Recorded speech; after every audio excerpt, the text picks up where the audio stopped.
Welcome to Girlfriend's Bible Study, a live Bible study with Connie and friends.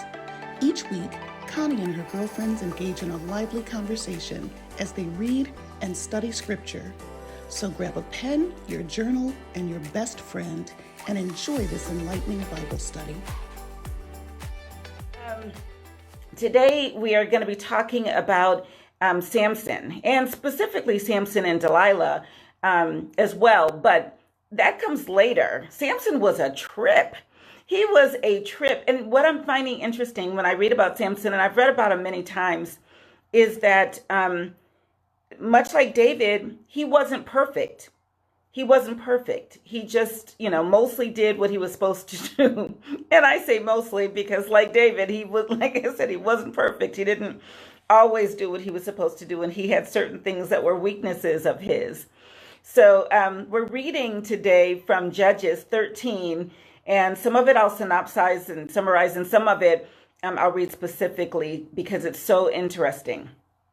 So join me with Judges 13. It's the birth of Samson, and it starts with, and let me just say this one more thing before I start reading it. So a while back, I want to say it was maybe NBC, did a special on Samson and Delilah, and they got it all wrong. I mean, they got the gist of it right, but you talk about creative license. And so my angel and I had already studied Samson and Delilah. And so at one point, they did something that was completely off scripture. And my angel was like, that is not what happened, and was done. Like, turn it off, just through. This is not accurate. I'm not interested. And knowing that, the Bible is in many ways a history book, it is a problem when people take licenses unless they say, creative licenses have been taken. All right.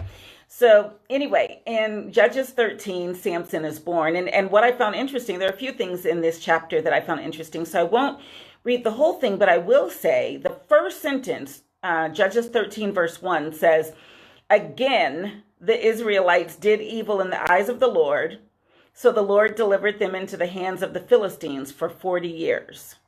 I'm like, dang, what was going on? Because, Moses had come and given them the commandments, and then they ignored those for a while. And so, he's busy trying to get them to do the right thing, and every few minutes they're doing something wrong. And it's like, okay, well, y'all done messed up. There's some repercussions. And so for 40 years, they're in the hands of the Philistines. So it says, a certain man of Zorah, which is interesting. Zorah, it's a town, named Manoah, from the clan of the Danites, had a wife who was childless, unable to give birth. The angel of the Lord appeared to her and said, "You are barren and childless, but you are going to become pregnant and give birth to a son. Now see to it that you drink no wine or other fermented drink, and that you do not eat anything unclean. You will become pregnant and have a son whose head is never to be touched by a razor, because the boy is to be a Nazirite, dedicated to God from the womb. He will take the lead in delivering Israel from the hands of the Philistines." And so a couple of things interesting there that I just want to point out, that the angel of the Lord, and they say it as though it's his name, the angel of the Lord. So as though there's one specific angel of the Lord. And so I'm very curious, and I have to do some research to figure out who that is. But it's interesting that in this situation, much like with Mary, he came directly to the woman. And so there are times when in certain religions or things like that, where they say that the Lord only speaks through the man or to the man. And that's not true. There are many accounts in the Bible where the Lord speaks directly to the woman and not just to the man. So that's what happened. So he spoke to the man. And I don't see her name because they called her the woman. So the woman, a certain man of Zorah, had a wife. So she's a wife and she's the woman, but they don't say her name.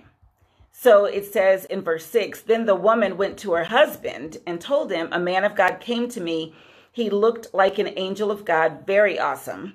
I didn't ask him where he came from, and he didn't tell me his name, but he said to me, you will become pregnant and have a son. Now then,'" and she said what he said, "'drink no wine or other fermented drink, blah, blah, blah, blah, blah.'" So then Manoah prayed to the Lord in verse 8 and said, "Pardon your servant, Lord. I beg you to let the man of God you sent to us come again to teach us how to bring up the boy who is to be born. And it says, God heard Manoah, and the angel of God came again to the woman while she was out in the field. But her husband, Manoah, was not with her. The woman hurried to tell her husband, he's here, the man who appeared to me the other day. So he got up and followed his wife. When he came to the man, he said, are you the man who talked to my wife? That kind of bothered me. It kind of bothered me because she just said, he's here, the man who talked to me. That's what she said. So it kind of bothered me that he checked in with the man. Are you the man? She just said he was, but I'm just saying. So, hi, Kathy. So we're reading in Judges 13 and we're at verse 11. So Manoah got up and followed his wife. And when he came to the man, he said, are you the man who talked to my wife? And he said, I am. So Manoah asked him, when your words are fulfilled, what is to be the rule that governs the boy's life and work? And the angel of the Lord answered her, this is all about Samson. Your wife must do all that I've told her. She must not eat anything that comes from the grapevine, nor drink any wine or other fermented drink, nor eat anything unclean. She must do everything I've commanded her. And so in verse 15, it says, Manoah said to the angel of the Lord, we would like you to stay until we prepare a young goat for you. The angel of the Lord replied, even though you detain me, I will not eat any of your food. But if you prepare a burnt offering, offer it to the Lord. And it says Manoah did not realize that it was an angel of the Lord.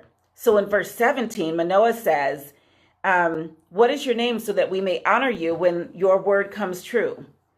And in verse 18, he replied, why do you ask my name? It is beyond understanding, which is wild. So that the angel said, you can't even understand my name. And there's a, in my concordance that, or, you know, it says in my description that his name was Wonderful.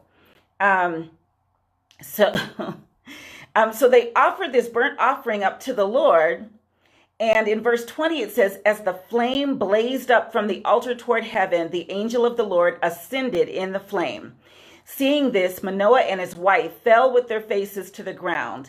When the angel of the Lord did not show himself again to Manoah and his wife, Manoah realized that it was the angel of the Lord, which is really wild.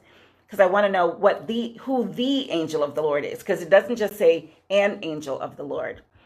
And then in verse 22, Manoah says, we are doomed to die, he said to his wife. We have seen God. But his wife said, very wisely, and, you know, his helpmeet, she answered, if the Lord had meant to kill us, he would not have accepted a burnt offering and grain offering from our hands, nor shown us all these things, or now told us this. And so in verse 24, the woman gave birth to a boy and named him Samson. He grew and the Lord blessed him. So if you go to Judges 14, because we just read from 13, then it's interesting. We start getting into Samson's life. And again, like I said, what's interesting is that Samson, like King David, was not a perfect man. He was willing. He sought the Lord, but he made mistakes. He had weaknesses. And it's important that we understand these particular historic accounts, because sometimes we feel like we can't be used of the Lord unless we're perfect. And there is no one perfect except for God, Jesus. And so when I read these historic accounts, I'm always encouraged that, there's a meme going around that says, if you think your mistakes are, powerful or are something like, if you think your mistakes are so bad that God can't still use you, rest in this, my friend, you are not that powerful. And so I love that our mistakes, our issues don't overrule God's word. God's word is law, and his purpose it just is. God's purpose is. And I love when the scripture talks about, his word will not return void. He means that. So, rest in this, my friend. You are not that powerful. Your mistakes, God can not overlook. There's still prices to pay. He can still use you, though. He can still use you. So in Judges 14, Samson gets married. And Samson and women, this is really where his weakness was these women. So Samson went down to Timnah and saw there a young Philistine woman. Now, keep in mind, God had already told Manoah's wife, the mother of Samson, that I'm going to use Samson to deliver the Israelites from the Philistines. So he finds a Philistine woman, and this is who they didn't want him to marry. So when he returned, he said to his father and mother, I have seen a Philistine woman in Timnah. Now get her for me as my wife. Because, there was a whole little process and sheep and goats and land and whatnot. So his father and mother replied, isn't there an acceptable woman among your relatives or among all our people? Must you go to the uncircumcised Philistines to get a wife? But Samson said to his father, get her for me. She's the right one for me. His parents did not know that this was from the Lord, who was seeking an occasion to confront the Philistines, for at that time they were ruling over Israel. So in verse 5 of chapter 14 of Judges, Samson went down to Timnah together with his father and mother. They approached the vineyards of Timnah. Suddenly, a young lion came roaring toward him. The Spirit of the Lord came powerfully upon him so that he tore the lion apart with his bare hands as he might have torn a young goat. I mean, even a young goat. I don't know how many of us just tear a young goat anyway, but I'm just saying he tore a lion apart like he would tear a young goat. And I'm thinking that's still a lot. It's not like he would tear a leaf, but he neither told his father nor his mother what he had done. So then he went down and talked with the woman, and he liked her. I find this sentence interesting too. So, this is back in the day. I wish we're still in this place, but he saw her, and she was attractive to him, obviously. But it says, then he went down and talked with the woman, and he liked her, which means he had only seen her physically and found her attractive, but he hadn't actually talked to her even. He just thought, wow, that's it. That's my wife. And I love that it was, that's it, that's my wife, not that's it, get me her to sleep with. It was that one right there, I want to make her my wife. So then he talks to her and finds out that he likes her too, which is, good thing. So sometime later, when he went back to marry her, he turned aside to look at the lion's carcass. Now this story is really interesting because it kind of sets up, like if you were writing a script, you know how they give you, well, you might not know, but in movies or scripts, they'll give you kind of a teaser about the person's character, what they do, and, who they are. And they'll show you a little bit of that in another scene, in a previous scene. So then when they get to that other part, you're like, oh, yep. Because see, back in that's what happened. This is one of those times. So here's what happened. He went back to marry her, and when he turned aside to look at the lion's carcass, because it was still there, and in it, he saw a swarm of bees and some honey. He scooped out the honey with his hands and ate as he went along. When he rejoined his parents, he gave them some, and they too ate it. But he did not tell them that he had taken the honey from the lion's carcass. Again, this is a setup, and it makes me wonder, they're writing about this historically. So that means either he told somebody saw him, something like that. So this is a story that we know about because somebody either witnessed it or heard about it. So he scooped up this honey out of this lion's carcass, right? Now his father went down to see the woman, and there Samson held a feast, as was customary for young men. Hi, Deborah. And when the people saw him, they chose 30 men to be his companions. Let me tell you a riddle, Samson said to them. If you can give me the answer within 7 days of the feast, I will give you 30 linen garments and 30 sets of clothes. If you can't tell me the answer, you must give me 30 linen garments and 30 sets of clothes. All right. Tell us your riddle, they said. Let's hear it. All right. So he replied, out of the eater, something to eat. Out of the strong, something sweet. For 3 days, they could not give the answer. On the 4th day, they said to Samson's wife, coax your husband into explaining the riddle for us, or we will burn you and your father's household to death. Extortion, bribery, what are we calling this here? Did you invite us here to steal our property? Like, we don't want to give you 30 garments of linen and all. We don't want to do that. So they threaten his wife. And instead of going to her husband and saying, they threatened me, she goes to him. And again, precursor, premonition of what's to come with Delilah. This is Samson's wife now. This is before Delilah. So then Samson's wife threw herself on him. This is Judges chapter 14, verse 16. Samson's wife threw herself on him, sobbing, "You hate me." Women, drama, for real. "You hate me. You don't really love me. You've given my people a riddle, but you haven't told me the answer." Drama. And again, isn't this interesting? She's doing this before Delilah, right? So he says, "I haven't even explained it to my father or mother. So why should I explain it to you?" She cried the whole 7 days of the feast. Now, obviously, part of the reason she's crying is they've threatened her family, her household, and all of that, but she could have told him, and she didn't. So he's seeing his wife, this woman he found attractive and all of that. So on the 7th day, what did he do? He finally told her, because she continued to press him, it said. To press him. I find that's interesting. Some of the phrases that come out of the Bible, I was reading earlier in Nehemiah, it said, "Do this or I'm going to lay hands on you." I'm like, lay hands? I thought that was 2019. That's biblical, back in Nehemiah. Nehemiah is the book before Esther. So back then, even in the King James Version, it said, "I'm going to lay hands on you." So anyway, that's where we got that. So she continued to press him. She in turn, he told her, right? And she in turn explained the riddle to her people on that 7th day. Before sunset on the 7th day, the men of the town said to him, "What is sweeter than honey? What is stronger than a lion?" Samson said to them, now, I'm assuming he's referring to his wife, but I'm going to have to look this up.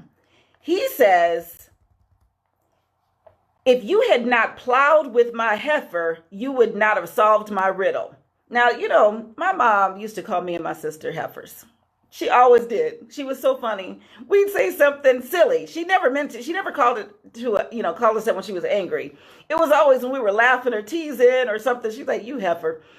And so I'm thinking, is that what they meant here? Was he calling his wife a heifer? If you had not plowed with my heifer, I'm going to have to look that up. So, but it says in verse 19 of Judges 14, "Then the Spirit of the Lord came powerfully upon him.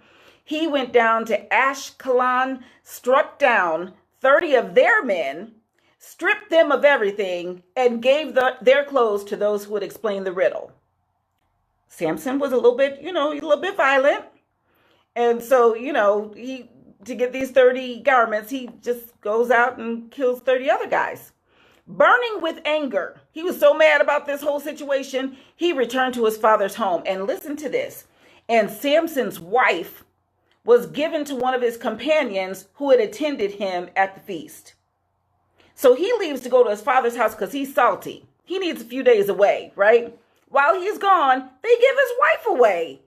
I'm like, what the what? Yep, they gave her away. They gave her to one of his companions. She didn't put up a fuss, and I guess she didn't. She clearly she was not, pressed about being faithful and to him and all of that. I just don't understand it. So then now we're in Judges 15. We're almost there. We're getting to Delilah. We're not there yet. So it says Samson's vengeance on the Philistines. So chapter 15 of Judges, verse 1. "Later on, at the time of wheat harvest, Sam took a young goat and went to visit his wife." Right? So they're still in harvest and doing stuff. He goes to visit his wife. He said, "I'm going to my wife's room," but her father would not let him go in. And her father says, "I was so sure you hated her that I gave her to your companion." My bad. Well, but isn't her younger sister more attractive? Take her instead. I mean, this is some family dysfunction. So daddy, her father-in-law, right? Samson's father-in-law gives his daughter to somebody else. Well, he's mad. I'm going to go ahead and give you to this guy over here. And then Samson comes back like, "Well, I'm going into my wife's room, get mine." And he's like, "Oh, sorry, my bad. I gave her away already to somebody else." What kind of, So anyway, but he did. So Samson is not happy. Samson said to them, "This time I have a right to get even with the Philistines. I will really harm them." I mean, Samson, he's always looking for a fight, for real. So he went out. Listen to what he does. He goes out and catches 300 foxes. Now, how you catch 300 foxes, I don't even know. They don't, I mean, normally they're not even, they're not like a pack of foxes. I'm like, what is happening? But he catches 300 foxes and tied them tail to tail in pairs. So, hi, Divine, hi, sweetheart, ties them, imagine. So you got 150 pairs, right? 300 foxes, ties their tails together, and then he fastens a torch to every pair of tails. So the tails are tied together, and then he sticks a torch in between, and he lights the torches, and then he lets the foxes loose in the standing grain of the Philistines. He burned up their shocks and standing grain together with the vineyards and olive groves. Like he just burned up all their land with these 300 foxes with torches in their tails. Like I said, Samson was a trip. He was a trip. So Judges 15 verse 6, when the Philistines asked who did this, they were told Samson, the Timnite son-in-law, because his wife was given to his companion. I'm like, y'all, you should have been mad at, the Timnite. But instead, Samson, he did go a little overboard. 300 foxes, you tied tail to tail. Hi, Blair. And then you send them out and, destroy the crops of everybody. So they asked who did it. They said Samson did it. So the Philistines went up and burned her and her father to death. They were so mad at the Timnite. Like, you ruined all of our crops. You and your mouth and your child, and giving your daughter, first to Samson. And then when he leaves, you give him to somebody. We're done. So they did. They burned her up and her father. That only made Samson angrier and angrier, because that's who Samson was. Again, like I said, Samson, used by God, rescued the Israelites from the Philistines. But good grief, this man he's just like hot-headed. Samson said to them, "Since you've acted like this, I swear that I won't stop until I get my revenge on you." He attacked them viciously and slaughtered many of them. Then he went down and stayed in a cave. So then the Philistines went up and camped in Judah, and the people of Judah asked them, "Why have you come to fight us?" And they said, "We've come to take Samson prisoner to do to him as he did to us." So they want to burn him. They want to kill him, all of that. So then 3,000 men from Judah, this is, Samson's own people, 3,000 men from Judah went down to the cave where Samson was and says, "Don't you realize that the Philistines are rulers over us? What have you done to us?" Now keep in mind, his whole purpose, the whole reason he was born, the whole reason the angel came to his mama, who was barren and wasn't able to have children, he said, "I'm going to give you a child, and this child is going to rescue the Israelites from the Philistines." So this is what he's there for. But the people don't know that. So the Israelites are like, this is our rulers. The Philistines are our rulers. What are you doing? What have you done? And so he answered, "I merely did to them what they did to me." They said to him, "We've come to tie you up and hand you over to the Philistines." So Samson said, "Swear to me that you won't kill me yourselves." And they said, "Agreed." So we're not trying to kill you. We're just going to hand you over. We will only tie you up and hand you over to them. We will not kill you. So they bound him with 2 new ropes and led him up from the rock. And it says, as he approached Lehi, the Philistines came toward him shouting. But the Spirit of the Lord once again came powerfully upon him. The ropes on his arms became like charred flax, and the bindings dropped from his hands. And it said, finding a fresh jawbone of a donkey, and in King James it says the jawbone of an ass, he grabbed it and struck down 1,000 men. Then Samson said, "With a donkey's jawbone, I have made donkeys of them." And in the King James, I want to say, it says, with the donkey's, with the how did they say it? I have to say it because it's just, when you read it, you're like, wait, he said what? He said in chapter 15, he says, and Samson said, with the jawbone of an ass, heaps upon heaps, with the jaw of an ass have I slain 1,000 men. And so with this donkey's jawbone, he killed 1,000. And when he was finished speaking, he threw away the jawbone. Now, this is interesting. Here in verse 18 of chapter 15, again, Samson is a trip. Let me just say that. Samson is a trip, and yet God used him. So in verse 18, it says, because he was very thirsty, he cried out to the Lord. Always with an attitude, right? He cries out to the Lord, you have given your servant this great victory. Must I now die of thirst and fall into the hands of the uncircumcised? And I'm like, good grief, Samson, he talks to anybody, any kind of way. Instead of saying, Lord, I've done your bidding. I freed us from the Philistines. Now please have some water. He's like, oh, so now I'm just going to have to die of thirst? After all that hard work, I just did all that. Can I have some water? Or are you going to let me die at the hands of the uncircumcised? I'm just like, dang, he's got some attitude. He just has some attitude. So, but God. So then God opened up the hollow place in Lehi and water came out of it. God gave him his water. And when Samson drank, God, I'm thirsty. Don't you see I'm giving this Bible study? Where's my water? I'm not going to go there. God's going to be down here like, what are you doing?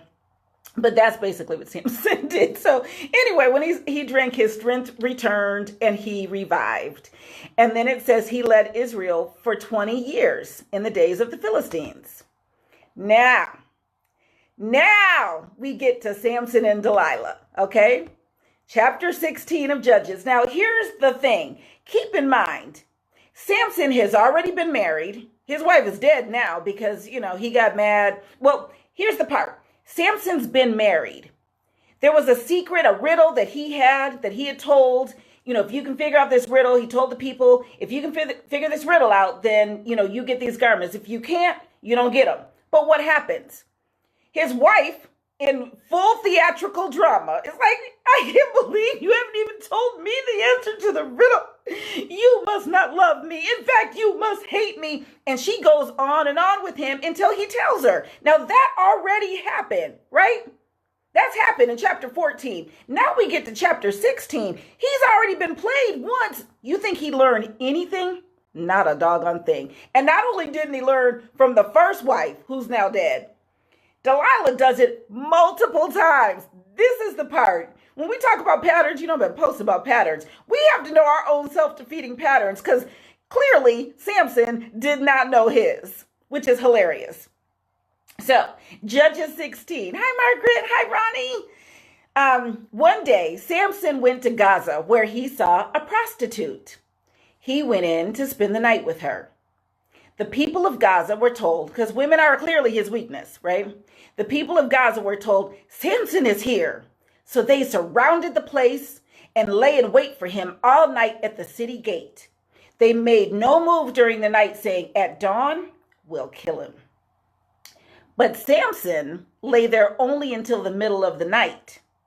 Then he got up and took hold of the doors of the city gate together with the two posts and tore them loose, bar and all.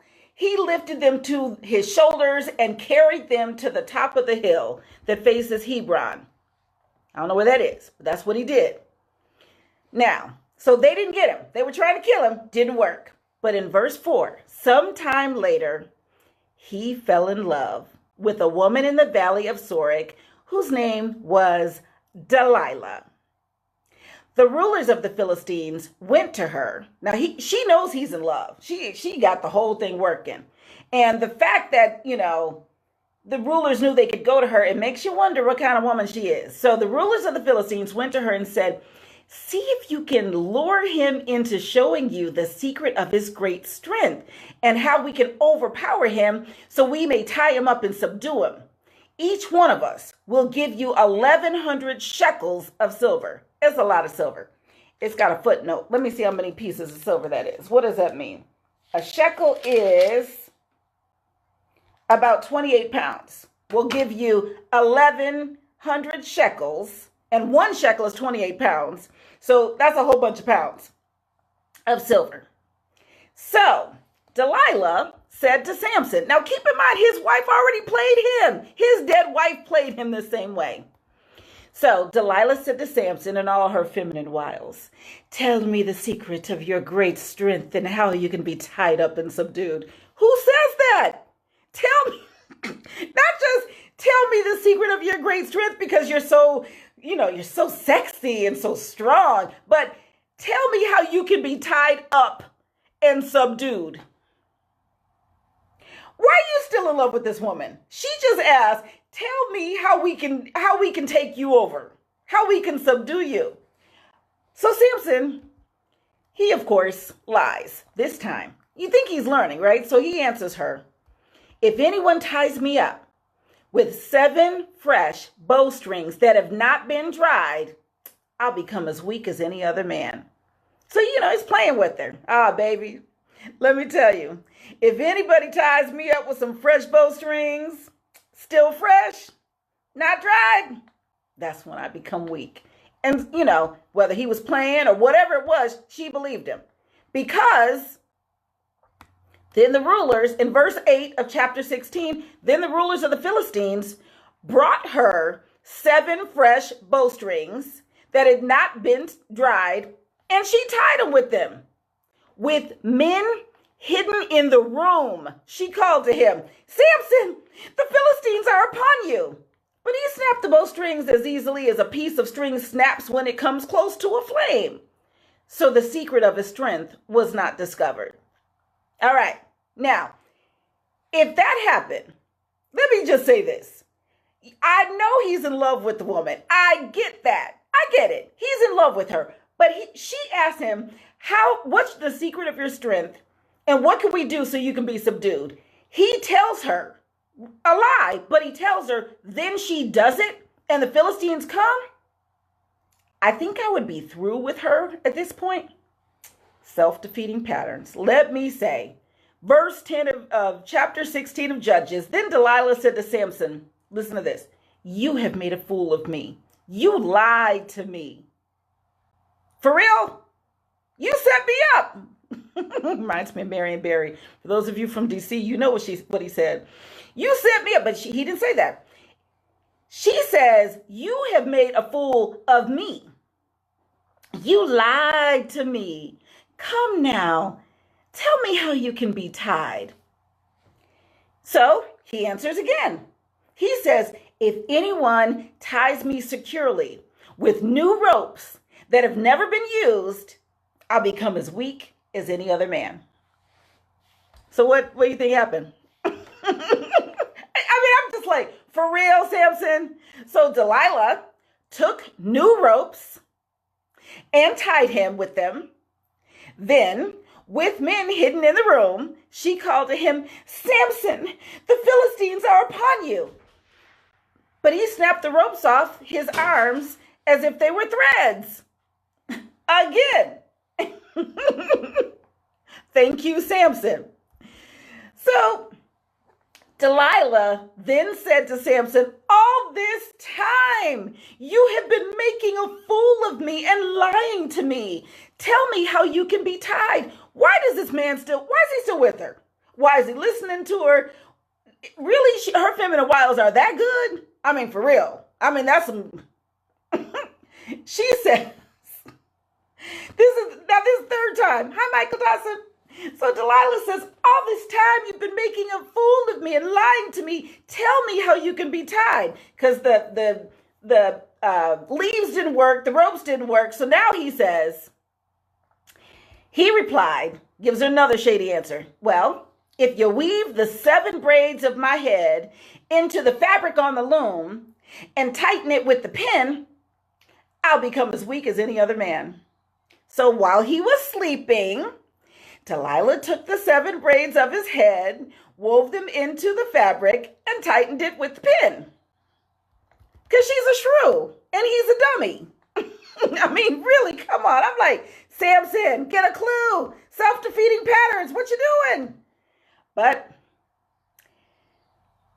again, she called to him, Samson, The Philistines are upon you. He awoke from his sleep and pulled the pin and the loom with the fabric.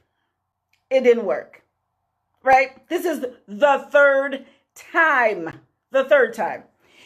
Then she said, and the nerve. I'm trying to understand the nerve, but then, I think about how many of us have gone back to that ex who has the same shady story over and over again. We just keep going back but this time he said he swore he wouldn't do it. Or she swore she was going, no, shady. She says to him, how can you say, I love you when you won't confide in me? This is the third time you have made a fool of me and haven't told me the secret of your great strength. I'm flabbergasted over that, honestly.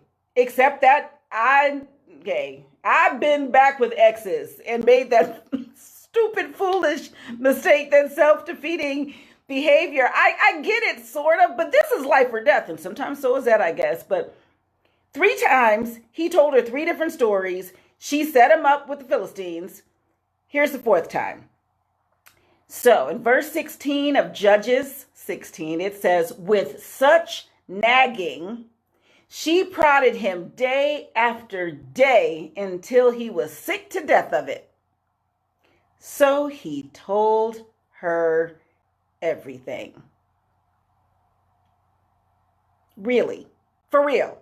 3 times. He tells her a lie, and she sets him up exactly like that lie, and the Philistines are there. So why would he ever tell her? First of all, why is he still with her? But secondly, why would you tell her the truth? And I get nagging, prodding, I get it, but no.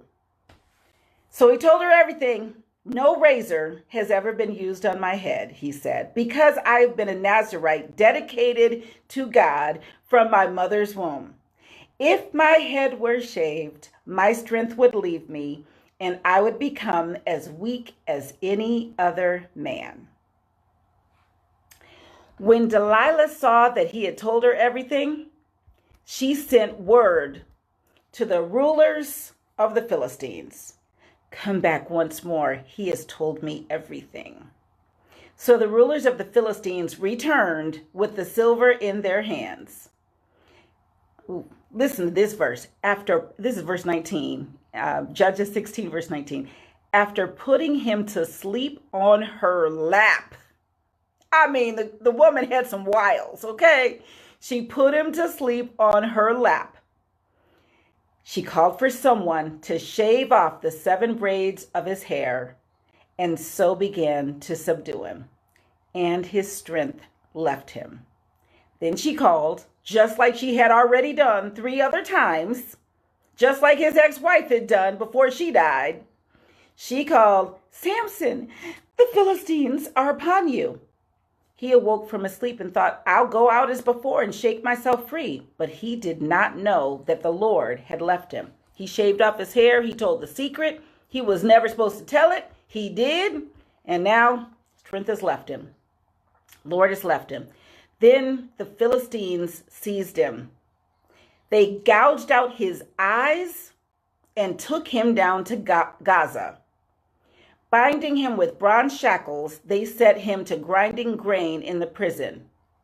But the hair on his head began to grow again after it had been shaved, because, that's what hair does.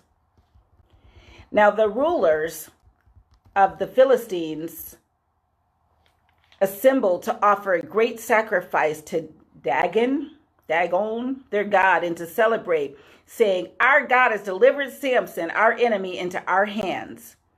When the people saw him, they praised their God, saying, Our God has delivered our enemy into our hands, the one who laid waste our land and multiplied our slain. Because he'd already torn up all their crops. He'd killed 1,000 men. So while they were in high spirits, they shouted, Bring out Samson to entertain us. So they got a little cocky with it. So they called Samson out of the prison, and he performed for them. I don't even know what that means. What do you think he did? Danced? Sang? Whatever. He shucked and jived, whatever. Did a little jig. Whatever it was, he did it. When they stood him among the pillars, Samson said to the servant who held his hand, Put me where I can feel the pillars that support the temple so that I may lean against them. Now the temple was crowded with men and women. All the rulers of the Philistines were there. And on the roof were about 3,000 men and women watching Samson perform.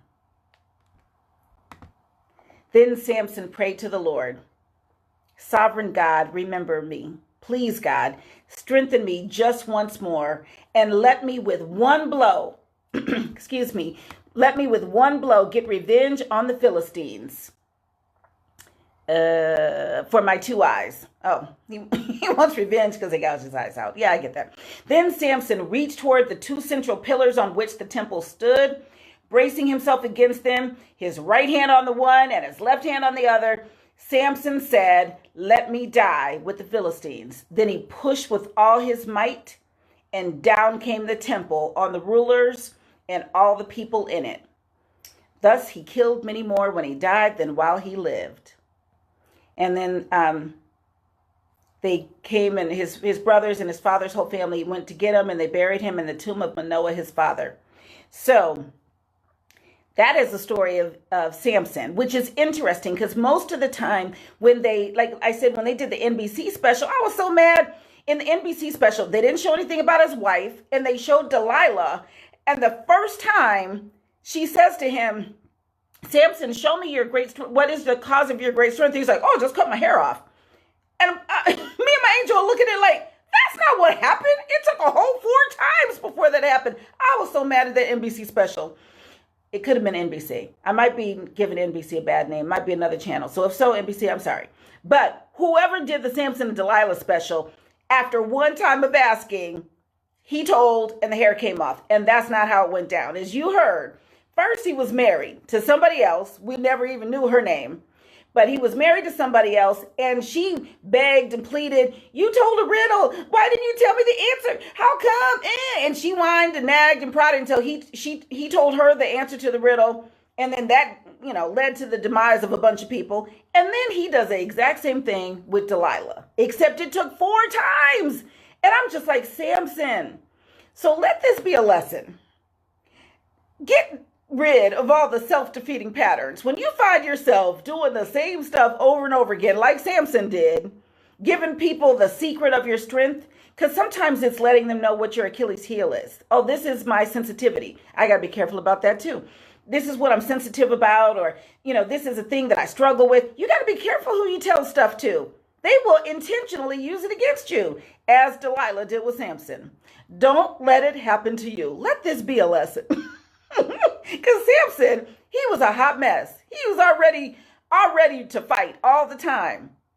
But then his strength, the one thing that was his strength that he wasn't supposed to tell anybody, he could not keep it to himself. Those feminine wiles, she put him to sleep in her lap, and he was like, "Oh, if you just cut my hair off, all my strength will leave." "Yeah, baby, that's what it is." "Okay, lay on my lap. Let me put you to sleep." Cut his hair off. Anyway.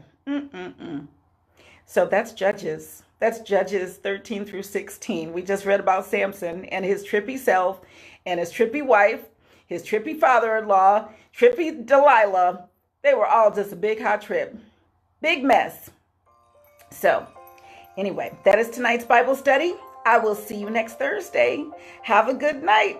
Let me know in the comments if you guys knew about like the whole story, the true story about Samson and Delilah. It's all there. This is history. Let me know if you knew about it or if you learned some things tonight that you didn't know before. Okay? Have a good night, everybody. Happy Thursday.